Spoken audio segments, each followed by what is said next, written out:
SA College of Arts and Science. For admissions, visit www.saces.ac.in.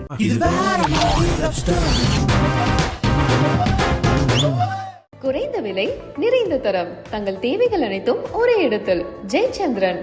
Comments பார்த்தீங்களா? நான் comments பார்த்தது இல்லை தலை. நானும் பார்க்கலைங்க. பட் ஆனால் எனக்கு ஃபோன் பண்ணி 4-5 பேர் திட்டினாங்க. ஆக்டர்ஸே சொல்கிறேன், பெரிய ஹீரோஸு ஏன் இந்த மாதிரி படம் நடிக்கிறாரு, பேர் வேண்டாம் சொல்கிறேன். அண்ட் ட்ரைலர் நீங்கள் பார்த்தப்போ உங்களுக்கு என்ன தோணுச்சு? கொஞ்சம் ஓவராக தான் இருந்தது.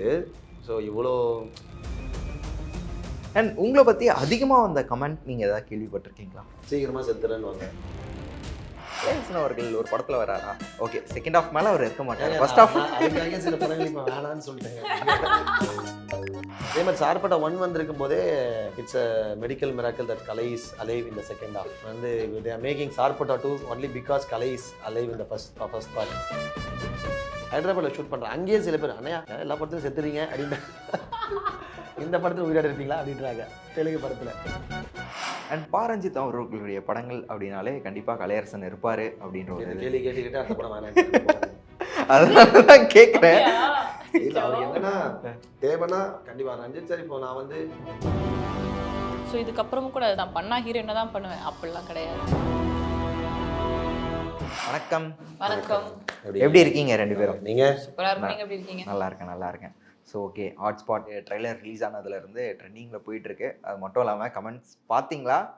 நான் கமெண்ட்ஸ் பார்த்தது இல்லை தலை. நானும் பார்க்கலைங்க. ஓகே, பட் ஆனால் எனக்கு ஃபோன் பண்ணி 4-5 பேர் திட்டினாங்க. திட்டினாங்க ஏன் இந்த மாதிரி படம் நடிக்கிறாரு? என்ன? ஆமாம், உண்மையாக திட்டினாங்க. இப்போ ஆக்டர்ஸே சொல்கிறேன், பெரிய ஹீரோஸு. ஓகே, பேர் வேண்டாம் சொல்கிறேன். ஓகே. என்ன ரிப்ளே சொல்லியிருந்தீங்க? அதான் இல்லை, படத்தை பாருங்கள், படத்தில் பார்த்தா தான் புரியும். அவர் ஒர்க் எல்லாமே கொஞ்சம் இப்படி தான் ஆரம்பிக்கும், நீங்கள் அதை பாருங்கள். என்னென்னு படத்தில் இல்லாததான் வரப்போகுது அப்படின்னாங்க. ஸோ இல்லை இவரோட அப்ரோச் கொஞ்சம் டிஃப்ரெண்ட்டாக இருக்கும். நீங்கள் அவரோட ஷார்ட் ஃபிலிம் ஷேம்ஃபுல்லி பார்த்துருந்தீங்கன்னா தெரிஞ்சிருக்கும், ஷேம்ஃபுல்லி பார்த்துருந்தீங்கன்னா தெரிஞ்சிருக்கும். ஸோ கண்டிப்பாக வந்து மூஞ்சி சுளிக்கிற ஒரு படமாக 200% இருக்காது. கண்டிப்பாக அவர் ரொம்ப சென்சிபிளாக தான் ஹேண்டில் பண்ணியிருப்பார். ஸோ இந்த மாதிரி ஸ்டார்ட் ஆகுதுன்னா அது கண்டிப்பாக அது ஏதோ ரீசன் இருக்கும். ஏன்னா இப்படி வந்து ஸ்ட்ரெயிட்டாக இப்படி ஒரு படம் எடுக்கிறது யாருமே வந்து விருப்பப்படவும் மாட்டாங்க, லூஸும் கிடையாது. ஸோ அதனால் வந்து அதில் கண்டிப்பாக ஏதோ ஒரு விஷயம் இருக்குது. அதனால் பாருங்கள், பார்க்காம டிசைட் பண்ண வேணாம் அப்படின்னு சொன்னேன். அண்ட் வந்து பார்த்தீங்கன்னா நீங்கள் ட்விட்டர்லையுமே வந்து போட்டிருந்தீங்க A certificate film for family audience அப்படின்னு சொல்லிட்டு. ஸோ ஃபேமிலி ஆடியன்ஸ்க்கான படம் தானா ஹாட்ஸ்பாட்? ஃபேமிலி ஆடியன்ஸ்க்காகனா இது வந்து ஒரு உறவுகள் வந்து அப்படி பயங்கர செலிப்ரேஷன், அப்படி ஃபேமிலி ஆடியன்ஸாக இல்லை என்டர்டைன்மெண்ட்டாக அப்படி இருக்காது. முக்கியமான விஷயங்களை டிஸ்கஸ் பண்ணுற ஒரு படமாக இருக்கும். ஸோ அதனால் ஃபேமிலியோடு பார்த்தா சில அவங்களுக்கு வந்து ஒரு அதில் ஒரு ரியலைசேஷன் மூமெண்ட் இருக்கலாம். ஏன்னா இப்போ இன்றைக்கி ப்ரெசென்ட் ஜென்ரேஷனில் இவ்வளோ டெக்னாலஜி அட்வான்ஸ்மெண்ட்ஸில் நடக்கிற விஷயம்லாம் இருக்குல்ல. ஸோ அதனால் ஒரு ஃபேமிலி எப்படி பாதிக்கப்படுது, இல்லை ஒரு ரிலேஷன்ஷிப் எப்படி ஸ்பாயில் ஆகுது, இந்த மாதிரி விஷயங்கள், இல்லை பசங்க எப்படி ஒரு ரிலேஷன்ஷிப்பை ஈஸியாக மிஸ்யூஸ் பண்ணுறாங்க, எவ்வளோ டேக் இட் ஃபார் கிராண்டட் எடுத்துக்கிறாங்க, இந்த மாதிரி விஷயங்கள் நிறைய இருக்கும். அதை வந்து பேசுகிற விஷயமா இருக்கும். ஸோ வந்து படம் பார்த்தாங்கன்னா அவங்களுக்கு அவன்ப்பா இந்த தவிர நம்ம கூட செஞ்சுருக்கலாம், ஸோ இது ஓகே நம்ம இனிமேல் இதை மாற்றிக்கலாம், அந்த மாதிரி சில விஷயங்கள் இருக்கலாம். அப்படி தான் இருக்கும். அண்ட் ட்ரைலர் நீங்கள் பார்த்தப்போ உங்களுக்கு என்ன தோணுச்சு? எனக்கு ஆக்சுவலாக கொஞ்சம் ஓவராக தான் இருந்தது. ஸோ இவ்வளோ வார்த்தைகள், அதுக்கப்புறம் என்ன இந்த மாதிரி பேசுகிற விஷயங்கள் எல்லாமே கொஞ்சம் என்னடா இதுன்ற மாதிரி தான் இருந்தது. பட் ஆனால் வந்து அதை நான் கேட்டவொடனே இல்லை அது வந்து நீங்கள் படம் பார்த்தா உங்களுக்கு கண்டிப்பாக இந்த கேள்வி உங்களுக்கு வராது அப்படின்னு சொன்னார். அவரை நம்புகிறேன். மேபி அந்த கேள்வி எழுப்பி அங்கே வந்து நீங்கள் பாருங்கன்றது தான் அவரோட ஒரு புல்லாக இருந்திருக்கும் மேபி இந்த படத்தில். ஏன்னா அப்படி சும்மா போட மாட்டாங்க இல்லையா. இதுக்கே நீங்கள் ரெடினா நீங்கள் படத்தை வந்து பார்த்தீங்கன்னா வில் பி சர்ப்ரைஸ்ன்றது தான் அவர் டேரக்டர் சைட்லேருந்து இருந்திருக்கும். பட் ஆனால் இது வரைக்கும் பார்த்த எல்லாருமே வந்து பயங்கர பாசிட்டிவாக தான் சொல்லியிருக்காங்க. ரொம்ப அதெல்லாம் அந்த கமெண்ட்ஸ் எல்லாம் கேட்டு தான் அந்த வார்த்தையை அவங்க ட்ரெய்லரில் போட்டாங்கன்ற மாதிரி சொன்னாங்க. ஃபேமிலியோடு பார்க்க வேண்டிய படம் இது எல்லாமே. இது வந்து கண்டிப்பாக இது வந்து அந்த மாதிரி விஷயங்களை தான் டிஸ்கஸ் பண்ணியிருக்கு. கண்டிப்பாக அது இருக்கும்னு.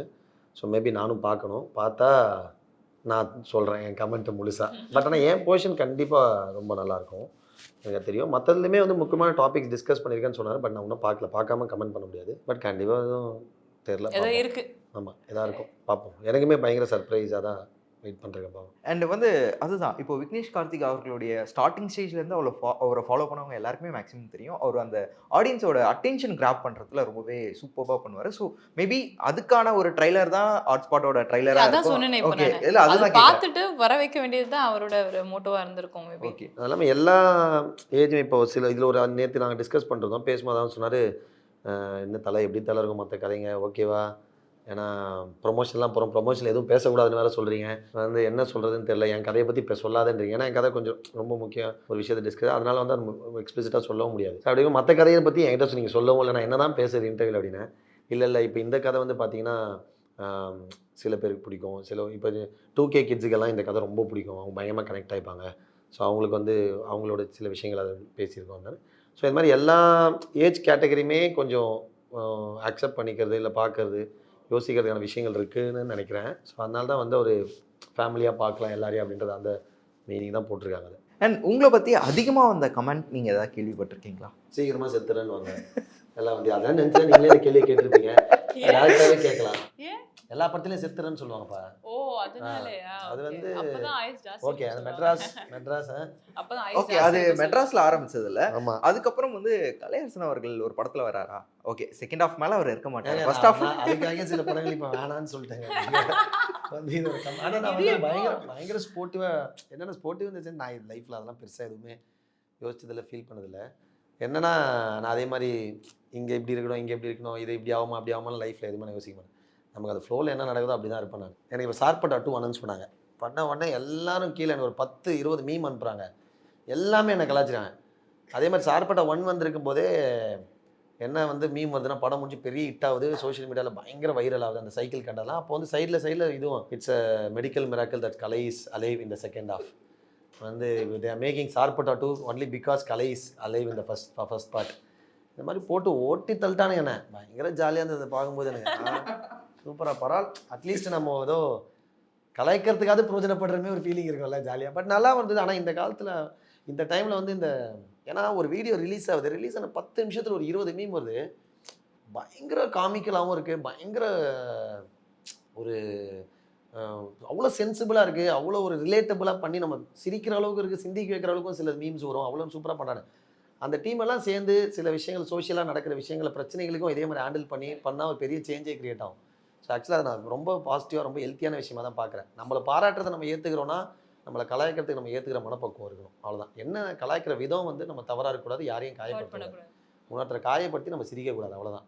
அதை நீங்கள் ஜெனுவனாக சொல்லுங்கள், நம்ம கண்டிப்பாக அக்செப்ட் பண்ணிக்கலாம். நம்ம அடுத்து ஏன்னா நம்மளும் we can also make mistakes, எல்லா நேரத்தையும் எல்லாரும் கரெக்டாக இருக்க முடியாது, நானும் தப்பு பண்ணலாம், எல்லாம் பண்ணலாம். அப்போ சொல்லும்போது அது ஓகே, அது கரெக்டாக ஜெனுவனாக அனுப்பட்டதுன்னா கண்டிப்பாக நான் அதை சேஞ்ச் பண்ணிப்பேன். ஸோ இதை நான் ரொம்ப பாசிட்டிவாக தான் பார்க்குறேன். நிறைய பேர் என்ன ஏங்க ரோட்டில் மீட் பண்ணும்போது, மற்ற லொக்கேஷன்ஸில் மீட் பண்ணும்போது நிறைய பேர், இப்போ நான் தெலுங்கு ஹைதராபாத்தில் ஷூட் பண்ணுறேன், அங்கேயே சில பேர் அண்ணையா எல்லா படத்துலையும் செத்துறீங்க அப்படின்னு, இந்த படத்தில் உயிராட இருப்பீங்களா அப்படின்றாங்க தெலுங்கு படத்தில். ஸோ அந்த மாதிரி அது ஓகே, நான் பரவாயில்ல. அது நம்ம ஏன்னா அந்த மாதிரி படங்கள் அமைஞ்சிச்சு. நம்ம மெட்ராஸில் நம்ம அன்போட இறப்பு வந்து ஒரு பெரிய, அதுக்கப்புறம் சாங்கை வச்சு ஒரு பெரிய தாக்கத்தை உருவாக்குச்சு. ஸோ ஒரு பெரிய சேஞ்ச், அது வந்து ஒரு பெரிய வழியை உருவாக்குச்சு எல்லாருக்கும். ஏன்னா நானே வந்து சும்மா ப்ரிவியூவில் பார்க்குறேன், நான் தெரியும் நான் தான் நடிச்சிருக்கேன், அது ஃபேக்குன்னு எனக்கு தெரியும், எல்லாமே எனக்கு தெரியும், ஷூட் பண்ண விதம் எனக்கு தெரியும், அப்படின்னுமே என் கண்ணு கலங்குச்சு அந்த சீன் பார்க்கும்போது. ஸோ அதனால் வந்து அது அந்த இம்பாக்ட் வந்து அப்புறம் அப்படியே தானாக சேர்ந்த கூட்டமில் அதுக்கப்புறம் தொடர்ந்து நடந்ததால் இப்போ நான் அதே மாதிரி 2-3 படங்கள் யோசிச்சு பார்த்தா, ஆமாம் அடுத்த 3 படத்தில் செத்துடுறோமா, ஐயோ என்னடா இது அப்படின்னு சொல்லிட்டு இப்போ ரீசெண்டாக ஏதோ ஒரு கதை கேட்டோன்னே ஆரம்பிச்சுது. நான் சொன்னேன், இல்லை இருங்க, இந்த கேரக்டர் போகிற விதத்தில் நமக்கு தெரியும்ல, நான் இது சாவ போகுது அந்த கேரக்டர், நான் தயவு செஞ்சு தலை இப்போதைக்கு வேணாம், கலாய்க்க போகிறாங்க, நம்ம பேசி டிஸ்கஸ் பண்ணுவோம். பட் ஆனால் இப்போ நான் அது ரொம்ப பெரிய இதை யோசிக்கிறது இல்லை. கண்டிப்பாக அது கதைக்கு சப்போர்ட் பண்ணுது, ஒரு சேஞ்சை உருவாக்குது, கதையில் ஒரு மாற்றத்தை க்ரியேட் பண்ணுது அப்படின்னா நான் அது பண்ணுறதுல தவறே கிடையாது. ஸோ அது வந்து ஜாலி தான். எனக்கு நிறைய பேர் சில பேர்லாம் ஏதோ ஒரு இன்டர்நேஷ்னல் ஆக்டரை போட்டு அதுக்கப்புறம் அவருக்கு அடுத்து இவர் தான் years most number of on screen death அப்படின்லாம் போட்டுருந்தாங்க. ஏதோ தான் ஆராய்ச்சி பண்ணுறாங்க, கலாய்க்கிற விதத்தில் தான். ஓகே ஓகே, இப்போ நீங்கள் பேசும்போது சொல்லியிருந்தீங்க அதனாலே ஒரு சில படங்களை வந்து அவாய்ட் பண்ணிட்டேன்னா, அது சார்பேட்டா 2 இருக்கா இல்லை எப்படி? சார்பேட்டா 2 அப்போ செத்துணுன்றீங்களா? இல்லை நீங்கள் சொன்னீங்கல்ல சார்பேட்டா 2 வந்து அவங்க எடுக்கிறாங்க, அது காரணமே வந்து கலையரசன் தலைவர் அப்படி நீங்கள் சொன்னதுனால அந்த போட்டாங்க. ஓகே போட்டாங்க. சார்பேட்டா 2 நம்ம இருக்குமா இல்லையானே தெரியாது. ஸோ அதனால் அது தெரியாது. ஓகே, இன்னும் இல்லை அது ஒரு ரைட்டிங் ஸ்டேஜஸில் தான் இருக்குது. ஸோ இதுக்கப்புறம் தான் தெரியும். நீங்கள் எல்லாமே எப்படிங்க கபிலனோட உயிர் தோழன் கடைசி நேரத்தில் கூட நீங்கள் அது கூட நான் கிண்டல் பண்ணேன், வந்து ரஞ்சித் சார் கிட்ட சொல்லி சிரிச்சிட்டு இருந்தார். என்னன்னா இவன் கடைசியில் வந்து காப்பாற்றிட்டு அனுப்புவோம்ல, அனுப்பிச்சு ஒரு மேட்சுக்கு போய்டுவார், மேட்ச் நடக்கும், மேட்ச் நான் இருக்க மாட்டேன், அதான் எல்லாம் மேட்ச்லாம் முடிச்சு நான் சொன்னேன், சார் மேட்ச்லாம் முடிச்சுட்டு எல்லாம் மட்டும் தூக்கிட்டு எங்கே பார்க்க வெற்றி எங்கள் சண்டையில் செத்துட்டாங்க அப்படின்னு சொல்லி அப்படி சொல்லிடுவாங்க. அப்படி ஆகிடுவதா அப்படி இல்லாமல் லாஸ்ட்டாக ஒரு ஷாட் வந்து நானும் அதை கட்டி முடிச்சு ஜாலியாக இருக்கும். ஐயோ. அண்ட் பாரஞ்சித் அவர்களுடைய படங்கள் அப்படின்னாலே கண்டிப்பா கலையரசன் இருப்பாரு அப்படின்ற ஒரு இந்த இது. கேள்வி கேட்டுக்கிட்டே அடுத்த படம் வேணாம். அதனால தான் கேட்கிறேன். இல்ல அவர் என்னன்னா தேவைன்னா கண்டிப்பா ரஞ்சித் சார் இப்போ நான் வந்து அவர் relationship is different, profession is different. நான் வந்து எனக்கு as a person I love more. வந்து டேரக்டராகவும் is a brilliant director, one of the best director in India. But அதை மீறி அவர் வந்து நான் வந்து இது வரைக்கும் நான் அவர் என் படத்தில் நான் ஒரு க்ளோஸ்ன்றதுக்காக வந்து நீ என் படத்தில் இருக்க அப்படிலாம் சொல்லவே மாட்டார். அவரோட ஐடியாலஜி எனக்கு பிடிக்கும், அவருடைய கேரக்டர் எனக்கு பிடிக்கும், எத்திக்ஸ் பிடிக்கும். இது வரைக்கும் நான் இவ்வளோ க்ளோஸாக இருந்தாலுமே அவர் வந்து என்கிட்ட நீ இந்த படம் நடிக்கிறேன்னு சொல்லவே மாட்டார். அவருக்கு வந்து அந்த கேரக்டருக்கு நான் சூட் ஆகிறேனா, அந்த என் கேரக்டர் நான் புல் ஆஃப் பண்ண முடியுமா, கரெக்டாக பெர்ஃபார்ம் பண்ணுவேனா, நான் எழுதியிருக்க கேரக்டர் ரைட் பண்ண கேரக்டர் வந்து இவன் உருவமாக வருமா அப்படின்னு அவர் யோசிப்பார். யோசிச்சுட்டு எல்லாமே கன்ஃபார்ம் ஆனதான் வாழ்க்கை இவ்வளோ நாங்கள் க்ளோஸாக இருக்கோம் லைஃப்பில் இது வரைக்கும் நீ வந்து கண்டிப்பாக கூட அடுத்த படம் நம்ம பண்ணலாண்டா அப்படிலாம் சொல்லவே மாட்டார். ப்ரொடக்ஷன் ஓகே ஆகணும், ஏன்னா இப்போது மற்ற படங்கள் பண்ணுறேன்னா இப்போது ப்ரொடியூசர் ஒத்துக்கணும், எனக்கு அந்த நான் கரெக்டாக பண்ணுறேன் எல்லாமே கன்ஃபார்ம் ஆனால் கடைசியாக நீங்கள் இருக்க மற்ற படங்கள் என்ன நடக்கும் அதே மாதிரி தான் அந்த விதத்தில் எனக்கு நடக்கும். ஸோ அது வந்து அவர் தேவைப்பட்டால் மட்டும் தான் சொல்லுவார். நாட் ஓன்லி மீ, இப்போ ரஞ்சித் சார் படங்கள் நிறைய பேர் நடிப்பாங்க, எல்லாருக்குமே அந்த ஒரு கேரக்டர் வந்து கரெக்டாக செட் ஆகும் தெரியும். ஏன்னா அவர் எப்போவுமே சொல்லுவார் ஒரு கேரக்டர் லுக் அண்ட் ஃபீலாகவே நான் உட்கார வச்சிட்டேன்னா அதுவே என்னோட 60% ஒர்க் முடிஞ்சிச்சு, நான் போய் ஷூட்டிங் ஸ்பாட்டில் ஒரு 40% வேலை பார்த்தா போதுன்னு.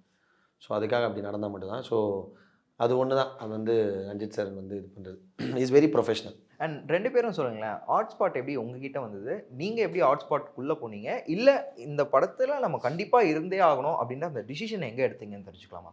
ஆக்சுவலி எனக்கு பிளான் பி வந்துட்டு ஐஸ்வர்யா ராஜேஷ் மேம் வந்துட்டு சார் கூட ஒர்க் பண்ணியிருந்தாங்க. ஸோ இந்த ரோல் வந்து எனக்கு எப்படி வந்து எனக்கு தெரியாது சார்.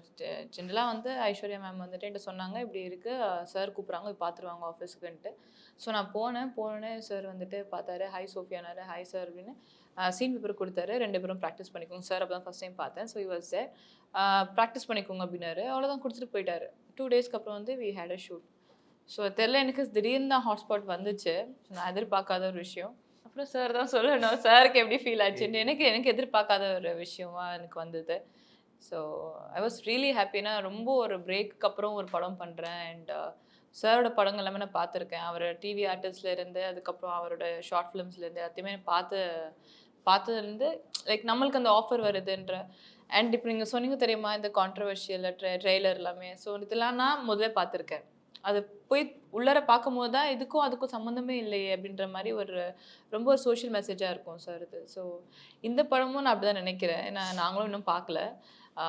ட்ரெய்லர் வச்சு நாமளும் ஜட்ஜ் பண்ண வேணாம். ஸோ படத்தை பார்க்கறதுக்குலாம் எனக்குமே தெரியும். ஸோ அதுதான் சார் எனக்கு ஹாட்ஸ்பாட் வந்து ரொம்ப ஹாப்பி.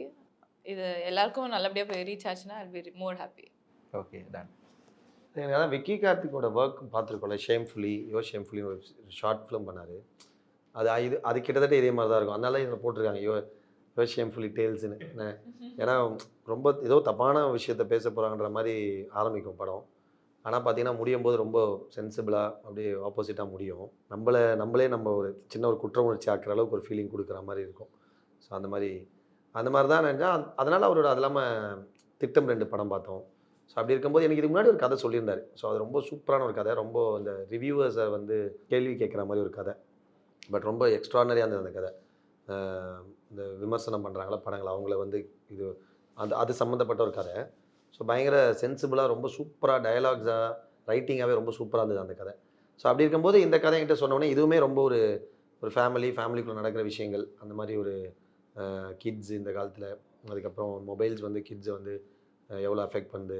ஸோ இப்போ வெளில போய் விளையாடுற காலம் முடிஞ்சு எல்லாம் ஃபுல்லாக யூடியூப் அப்படி இப்படின்னு ஆகிட்டாங்க குழந்தைங்க. ஸோ அது வந்து போத் பாசிட்டிவாக இருக்குது, நெகட்டிவாக இருக்குது. லேர்னிங்காகவும் எடுத்துக்கலாம், இல்லைனா வந்து அது வந்து பார்க்குற வீடியோஸை பொறுத்து குழந்தைங்களோட மைண்ட் செட்டே சேஞ்ச் ஆகுது.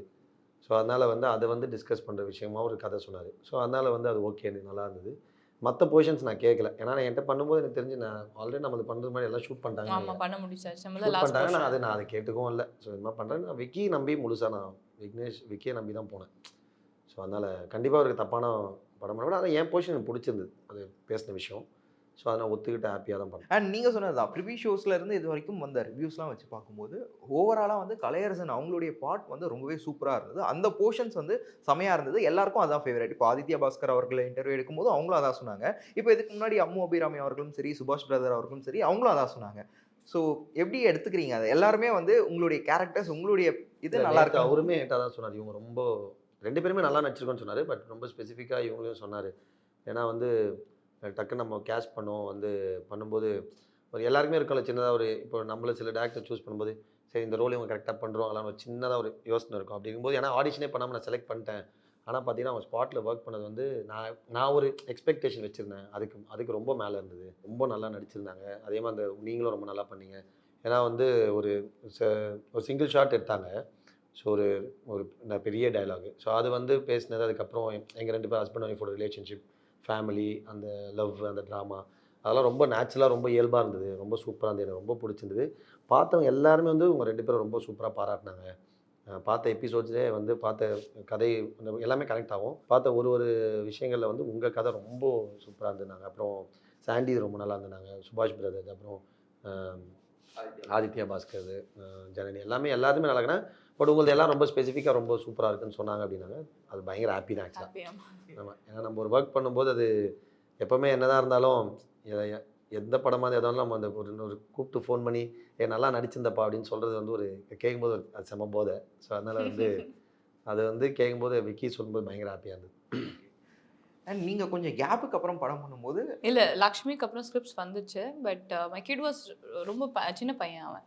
ஸோ அந்த டைமில் நான் எதுவுமே ப்ராஜெக்ட்ஸ் எடுக்கல. ஐ வாண்ட் யூனோ அவங்க அப்பாவும் வந்துட்டு பிஸியாக இருந்ததுனால so I wanted to be with my son.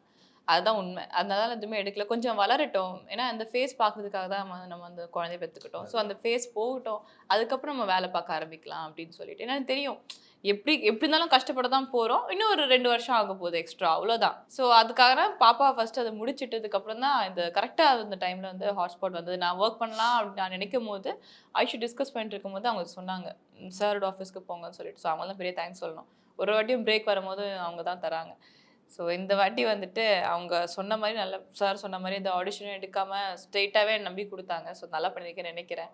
பார்க்கணும் இது திருப்பி பிரேக் வருமா இல்லை கண்டினியூஸாக அப்படியே போக போதான்றது இந்த படம் வந்ததுக்கப்புறம் தான் தெரியும். ஓகே, ஆல்ரெடி ஒரு 50% ஆஃப் ரிசல்ட் தெரிஞ்சிச்சு. அதாவது ப்ரிவியூ ஷோவில் ஸ்பெசிஃபிக்காக உங்களுடைய பெர்ஃபார்மன்ஸ் உங்கள் 2 பேரோட பேர் பற்றி எல்லாரும் பேசிகிட்டு இருந்தாங்க. ஸோ அது எந்த அளவுக்கு ஹாப்பியாக இருக்கும் உங்களுக்கு ஃபஸ்ட்டு? ஏன்னா இவ்வளோ மல்டி ஸ்டார் காஸ்ட் இருக்கும்போது ஸ்பெசிஃபிக்காக இந்த போர்ஷன் இல்லை சார் ஆக்சுவலி கொடுத்த ஒரு கம்ஃபர்ட் தான். ஒரு ஃப்ரெஷராக இல்லாமல் நான் ஃபஸ்ட் டைம் பார்க்கும்போது வாங்க உட்காருங்க டிஸ்கஸ் பண்ணலாம் அப்படின்னு ரொம்ப இதாக பண்ணாமல் ரொம்ப ஃப்ரெண்ட்லியாக எடுத்தார். மேபி அதனால தான் வந்துட்டு எனக்கு அந்த கம்ஃபர்ட் கிடச்சின்னு நினைக்கிறேன் ஒர்க் பண்ணுற இடத்துல. ஏன்னா ரொம்ப சீனியர் அண்ட் நம்மளுக்கு வந்துட்டு கொஞ்சம் அப்படி ஏன்னா அவங்க சரியாக பண்ண மாட்டாங்க அப்படின்னா நம்மளுக்கு டவுன் ஆகிடும். ஏன்னா நான் ஒரு பெரிய பிரேக் அப்புறம் உள்ளே வரேன். ஸோ அந்த கம்ஃபர்ட் ரொம்ப இம்பார்ட்டண்ட். ஒரு டைரக்டராக இருக்கட்டும், கோ ஆர்டிஸ்டாக இருக்கட்டும், ரொம்ப பயங்கரமாக வந்துட்டு ஃப்ரெண்ட்லியாக என்ன தலை உட்கார தலை அப்படி தான் 2 பேரும் இப்போவும் பேசிப்போம். ஸோ அந்தளவுக்கு ஒரு கம்ஃபர்ட் இருந்துச்சு. ஸோ அதனால நாங்கள் ஒரு ஜாலியாக இருந்துச்சு. அந்த ஒரு 4-5 டேஸ் வந்து ரொம்ப ஜாலியாக இருந்துச்சு. அண்ட் அது கம்ஃபர்ட் ரொம்ப இருந்ததுனால எனக்கு ஒரு பெரிய ஒரு பயம்லாம் இல்லாமல் ஆக்டிங் ஒரு கிவ் அண்ட் டேக் தானே. இப்போ நமக்குமே அந்த மாதிரி இருக்கும். நம்ம ஒர்க் பண்ணும்போது கூட இருக்க ஆர்டிஸ்ட் நமக்கு எவ்வளோ மியூச்சுவலாக சப்போர்ட் பண்ணாலும் அப்படி தான் நம்ம பர்ஃபார்மன்ஸும் பில்ட் ஆகும். நம்மளோட பர்ஃபார்மன்ஸ் மேலே ஏறதுக்கு காரணம் அவங்களும் சப்போர்ட் பண்ணணும். ஸோ அவங்க நமக்கு சப்போர்ட் பண்ணல, இல்லை வந்து மூஞ்ச சொல்லிக்கிறாங்க, இல்லைனா வந்து கரெக்டாக வந்து நம்மக்கிட்ட ஃப்ரெண்ட்லியாக இல்லை அப்படின்னா நமக்கு அது கண்டிப்பாக பர்ஃபார்மன்ஸ் லைட்டாக டிஸ்டர்ப் ஆகும். ஸோ அப்படி இருக்கும்போது அது வந்து நம்ம ஆக்டிங்கில் காட்ட முடியலை. அது இல்லாமல் ரொம்ப நம்ம வந்து நிறைய படம் நடிச்சு அப்படி எந்த லெவல் போனாலும் யார் எங்கே போனாலுமே ஒரு படமும் நம்ம ஒரு லேர்னிங் தான். ஸோ இது பண்ணும்போது இப்போ நான் விக்னேஷ் கிட்ட ஃபஸ்ட் டைம் ஒர்க் பண்ணுறேன், இவங்களோட ஃபஸ்ட் டைம் ஒர்க் பண்ணுறேன். அப்படி இருக்கும்போது ஒரு சீனை அவங்க எப்படி நமக்கு அப்ரோச் பண்ணுறாங்க, எப்படி பண்ணுறாங்க, இதை எப்படி நம்ம இயல்பாக மாற்றலாம் அப்படின்ற கான்ஷியஸாக இருக்குமே தவிர இதுக்கு முன்னாடி நடிச்சு எதுவுமே நமக்கு ஞாபகம் இருக்காது. இந்த இடத்துல நம்ம என்ன பண்ண போறோம், இதை எப்படி நம்ம ஒர்க் பண்ண போறோம். ஃபர்ஸ்ட் டே வந்து நமக்கு அந்த லவ் போர்ஷன் தான் ஃபர்ஸ்ட் இது எடுத்தாங்க நினைக்கிறேன். ஃபர்ஸ்ட் டேவே லவ் தான். ரொம்ப அதுவே ரொம்ப இயல்பா இருந்துச்சு. எங்களுக்கு நடிக்கும்போது நடிச்சு முடிச்சதுக்கு அப்புறம் நானே வந்துட்டு பரவாயில்ல லைக் ஒரு பிரேக் அப்புறம் பண்றோம், ரொம்ப ஆக்வர்டாலாம் ஃபீல் ஆகாம ரொம்ப நிஜமாலே ஒரு அன்யூன்யமா இருந்தா எப்படி இருக்கும், ஒரு ஹஸ்பண்ட் ஒய்ஃப் நிஜமாலே எப்படி இருப்பாங்க, ஒரு குழந்தை குட்டி சுத்திட்டு இருந்தா அந்த வீட்டில் நம்ம இயல்பா ஒரு விஷயம் இருக்கும் இல்லையா, அந்த மாதிரி தான் இருந்துச்சு. ஆக்ட் பண்ற மாதிரி எனக்கு ஃபீல் ஆகல. அந்த கம்ஃபர்ட் எல்லாமே சார் தான் கொடுத்தாரு. தேங்க்யூ. 2 பேருமே தேங்க்யூ. Okay, super. ஸோ நீங்கள் எப்படி உங்களுடைய கதாபாத்திரமும் சரி உங்களுடைய படங்களும் எப்படி சூஸ் பண்ணுறீங்கன்னு தெரிஞ்சுக்கலாமா? இல்லை, டேரக்டர்ஸ் தான் வந்து நான் தான் கண்டிப்பாக நல்ல ஒரு ஆக்டராக பேர் வாங்கணும்னு பெரிய ஆசை தான். ஸோ அதே மாதிரி ஒரு படமும் நம்ம ஒரே மாதிரி நடிச்சிடக்கூடாது. நம்ம எல்லாம் ஒரே முகம் தான், ஒரே மாதிரி தான் சிரிப்பு இருக்க போது, ஒரே மாதிரி தான். பட் அதை மீறி தொடர்ந்து படங்கள் நம்ம பண்ணும்போது அது ஆடியன்ஸுக்கு வந்து என்ன ஓகே ஒரே மாதிரி பண்ணுறான்னு ஆகிடக்கூடாதுன்னு கொஞ்சம் இன்ட்ரெஸ்டிங்காக ஏதாவது வரணும்னு ஆசைப்படுவோம். But end of the day directors உருவாக்குறது தான். நான் ஆல்வேஸ் ஐ பிலீவ் தட். ஏன்னா டைரக்டர்ஸ் கிட்ட நம்மளை ஒப்படைச்சிட்டா போதும். ஏன்னா ரைட்டிங் அண்ட் ஃபிலிம் மேக்கிங்கில் தான் எல்லாமே இருக்குது. ஸோ அதனால் வந்து அது எழுதுகிற விதத்தில் நம்ம சும்மா போய் அவர் எழுதுகிற விதம் நல்லா இருந்ததுன்னா நம்ம சும்மா போய் ஃப்ரேமில் நின்று வந்தாலே என்ஜாய் பண்ணுவாங்க. சில நம்ம கரெக்டாக எழுதலை, கரெக்டாக எடுக்கலைன்னா நம்ம பயங்கரமாக உழுந்து நடிச்சா கூட ரசிக்காமல் போயிடலாம். என்னப்பா இவ்வளோ காசுக்கு நடிக்கிறான்ற மாதிரி ஆகிடும். ஸோ அது இல்லாமல் அது வந்து எல்லாமே I think it's with the directors R the magicians. அவங்க வந்து அதை கரெக்டாக பண்ணி நம்மளை நம்பி கொடுக்கும்போது நம்ம அதை ஜெனுவனாக அட்டன் பண்ணோன்னா போதும். மேபி அதில் வந்து இப்போது ஜானர் பெர்ஸ்பெக்டிவாக ஒரே மாதிரி இருக்குன்னா நம்ம ஆக்டராக நம்ம மேபி ஒரு சின்னதாக ஒரு ஒர்க் பண்ணலாம். அதில் ஒரு நமக்கு ஏதாவது ஸ்பெசிஃபிக்காக ஒரு மேனரிசமோ இல்லைனா ஒரு பாடி லாங்குவேஜோ இல்லைனா ஒரு டைலாக் நம்ம டெலிவரி பண்ணுற விதமோ இல்லைனா நம்ம அதை வந்து நம்ம லைட்டாக நம்ம ஏற்ற மாதிரி மாற்றிட்டு அதை டைரக்டர்கிட்ட டிஸ்கஸ் பண்ணி ஓகேவா இது உங்களுக்கு நல்லா இருக்குமான்னு கேட்டு அவருக்கு ஓகே ஹாப்பி அப்படின்னா நம்ம அதை வந்து ஃபாலோ பண்ண ட்ரை பண்ணலாம். ஓகே, என்ன மாதிரியான ரோல்ஸ் பண்ணணும்னு ஆசைப்படுறீங்க? சின்ன ரோல் இருந்தால் கூட அந்த ரோல் பேசப்படணும். லைக் படம் ஃபுல்லாக த்ரூ அவுட்டாக ஒரு சாங்கு அந்த மாதிரி வராமல் சின்ன ஒரு கேரக்டர் இருந்தால் கூட அது ரொம்ப ஒரு பதிகிற மாதிரி இருக்கணும். அவ்வளோதான். இதுக்கு முன்னாடி சார் ரஞ்சித் சாருக்கு படத்தில் கூட நான் பண்ணியிருக்கேன். அட்டகத்தியில் கூட பண்ணியிருக்கேன். நான் ஸ்கூல் படிக்கும் போது. ஆமாம், நத்யாவா திவ்யாவான்ட்டு. அது பார்த்தீங்கன்னா ஆக்சுவலி 4-5 போர்ஷன்ஸ் தான் இருக்கும். ஆனால் அந்த சிஸ்டர்ஸ் காம்போ வந்துட்டு பயங்கர ஹிட். இன்னொருக்கும் மீம்ஸ்லாம் வரும். ஓகேவா? ஸோ அந்த மாதிரி ஆமாம், அது நான் சொல்லக்கூடாதுன்னு இருந்தேன். சரி, பட் சார் அப்படி சொல்லணும். ஸோ ரஞ்சித் சார் கூட நான் ஆக்ட் பண்ணியிருக்கேன். பஸ்ல ட்வின்ஸ் வருவாங்க. ஆமா ஆமா. அதுக்கப்புறம் மிஷ்கின் சார் 5ஆவது வந்துட்டு லாஸ்ட் கிளைமேக்ஸ்ல 2 குழந்தைங்க கரும்பு காட்டுல தூக்கி போவாங்க. ஸோ நான் பண்ண படங்கள் 4-5 படங்கள் இருந்தாலுமே சொன்னோன்னே ஆமால அப்படின்னு தெரியுற ஒரு கேரக்டர் தான். ஸோ இதுக்கப்புறமும் கூட அதுதான் பண்ணா ஹீரோயினை தான் பண்ணுவேன் அப்படிலாம் கிடையாது. பண்ணாலுமே அழகான கேரக்டர், அது சொன்னா தெரியணும் மக்களுக்கு, அவ்வளோதான். இல்லை சொல்லாம கூட தெரியணும், அவ்வளோதான். இதுதான் என்னோட ஒரு criteria. Okay, super super. And நிறைய விஷயங்கள் சூப்பராக வந்து ஷேர் பண்ணிக்கிட்டீங்க. And thank you so much for your valuable time. And hotspot கண்டிப்பாக உங்கள் 2 பேருக்குமே ஒரு மிகப்பெரிய வெற்றியை வந்து தேடி தரும் அப்படின்னு சொல்லிட்டு சினி உலகம் சார்பாக வாழ்த்துக்கள் தெரிவிச்சுக்கிறோம். Thank you. SA College of Arts and Science. For admissions, visit www.saces.ac.in.